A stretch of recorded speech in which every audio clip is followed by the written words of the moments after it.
పంచతంత్రంలో చిన్నేశ్వరి గారు చెప్పిన కథ అధ్యక్ష. ఒక నక్క ఆహారాన్ని వెతుకుంటూ ఊర్లోకి వచ్చిందట అధ్యక్ష. అక్కడ రజకులు ఉపయోగించే నీలి రంగు ఉన్న తొట్టిలో పడిపోయింది. ఆ నక్కకి ఏమైపోయింది, ఆ తొట్టిలో పడితే ఆ నక్క ఒంటి నిండా నీలి రంగు అంటుకున్నది. ఆ నీలి రంగు అంటుకున్న తర్వాత అది మళ్ళీ అడవిలోకి పోయింది. ఇదేదో కొత్త జంతువు అనుకొని అడవిలో ఉన్న జంతువులన్నీ భయపడ్డాయట అధ్యక్ష. ఈ నక్క కూడా ఇదేదో బాగుంది, అందరు నాకు భయపడుతుందని నేను దేవుడు పంపిన దూతను, ఈ రోజు నుంచి నేనే మీకు రాజును అని ఆ నక్క అన్నదట అధ్యక్ష. జంతువులు భయంతో అంగీకరించాయి. ఆ నక్క జంతువులను అనేక రకాలుగా కష్టపెట్టే భరించాయి అధ్యక్ష. ఒకరోజు ఆ నక్క పెద్ద సభ పెట్టింది, కొత్త చట్టాల గురించి చెప్తుంది. అంతలోనే పెద్ద వర్షం పడి ఆ నక్క అంటిన నీలిరంగంతా కరిగిపోయింది. నక్క నిజస్వరూపం బయటపడ్డది.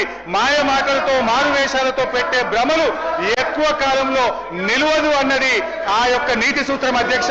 వీళ్ళ మాయ మాటలు కూడా ఎక్కువ కాలం నిలువవు.